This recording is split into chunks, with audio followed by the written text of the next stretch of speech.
Hey, Pastor Steve Waldron, New Life Pentecostal Church, Albany, Georgia. I hope you're having a great day in Jesus. I want to do a little comparison of two newer Bibles, the Baker Illustrated and the CSB Holy Land. Now, the Baker Illustrated, they're both in CSB, is going to be thicker. They both, they're going to be Smithsonian. This one has the decorative headbands, tailbands. Only the Holman one has dual ribbon markers in it. So that is really good. Let me just see if I can show you the thickness. They're going to be just about identical except for the thickness factor. I say just about identical. I think the Holy Land's actually about a 1/16 of an inch. I'm not going to be able to show you that, I don't think, and that's okay. Because you're really not as interested in that as what's on the inside. Now, the Baker, the CBD was running a phenomenal sale on those for somewhere around like $12.99 or less. So let's go to the Baker, and we'll start with introduction to the Old Testament, and then a Genesis introduction. We'll just walk you through a few pages. I appreciate Brother Mallory zooming in and out here. He's the one that uploads all these right now. Sister Fran has been delivered. We're thankful for that. She was pregnant, so she was delivered. And it is the cutest baby you could ever imagine. I don't know if y'all have ever seen Sister Fran, but her and Brother Mallory do so much with the social media. But of course, now Sister Fran, and they do it volunteer, just love Jesus. I'm grateful for that. She is taking care of a baby. So she might jump back in the mix at some point. So you can kind of see introduction. I'm just going to tell you where the Holy Land shines is just the in-text facets. It's just amazing. And I'll tell you this too, just like the paper and things, to me, it seems like the Holy Land Bible is just a little better done. Like just a tad higher quality. Not to say the Baker's a bad quality at all, it's not. Just Holman's been hitting some home runs with their Bibles recently. Even just like standard reading King James Bibles, it's been phenomenal. Unreal.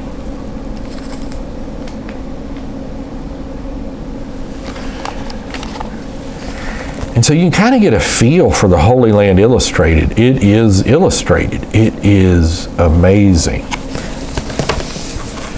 But no center column reference, nothing like that. This has side column references in it.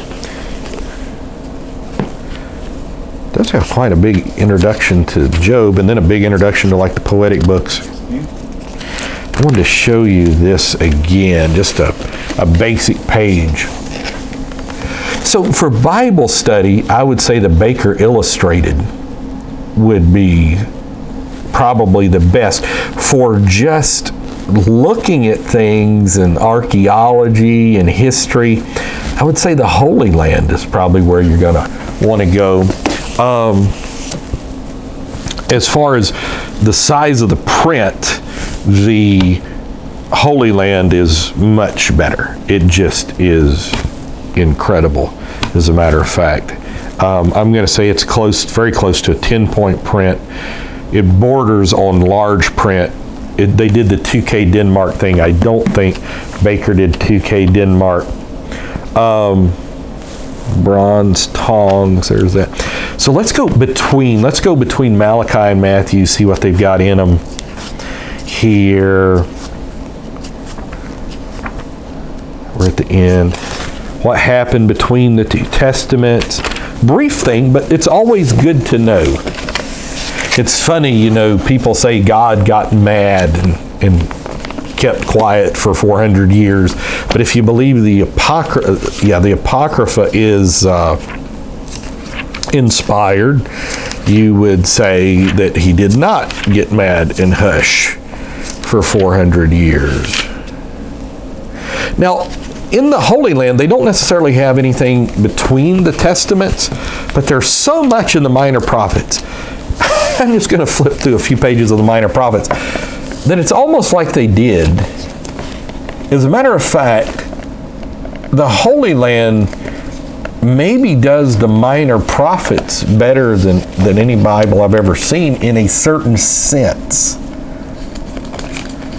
The reason for study Bibles too, either one of these Bibles you're paying, $30 either side of, and if you catch them on sale, like the Baker Illustrated, $12, and you get free shipping on $35, buy you some other stuff there. That it tends to only use the best of the best material. You don't have a lot of filler material, so you get a lot of bang for your buck as far as learning. So you can get the Bible text and then all kinds of things. So you can just kind of see, there's just so many illustrations in this Holy Land Illustrated Bible. So it's going to be easier to carry to church. It's smaller, as we've seen. The Bible itself is smaller. Just look at that. Show you the New Testament. It's not red lettered. I'll show you that. And so we'll get to some place close to that in Mark in the Baker Illustrated.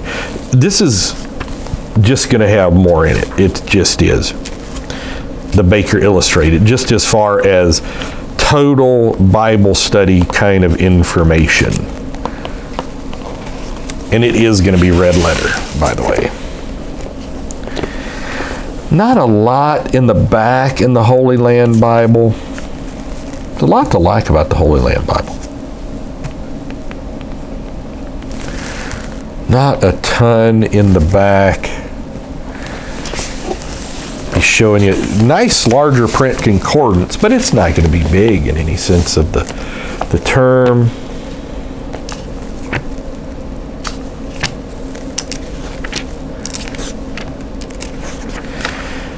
I would say the concordance in the Baker Illustrated is much bigger. At least that's the way it appears to me. Print may not be quite as good. Trying to get to the map section.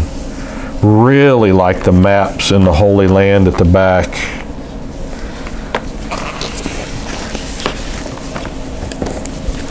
The Baker family is a wonderful family. And Sue up at Baker Christian Books, they're all just phenomenal people. Wasn't quite as impressed with their map section in the Baker. Can't go wrong with either Bible. As far as just a basic study Bible, I'd get the Baker Illustrated Study Bible. If you want something with a lot of visual bells and whistles with some archaeology and some cultural backgrounds, I'd get the Holy Land Illustrated. If size is a factor to you, whether print or carryability, Holy Land's going to win on that. Both great Bibles. I'm thankful the Bakers got into the Bible publishing business. Just read the Bible. That's the key. Hopefully both these will come out in KJV. I'm a KJV guy in the near future. God bless. Talk with you later in Jesus' name.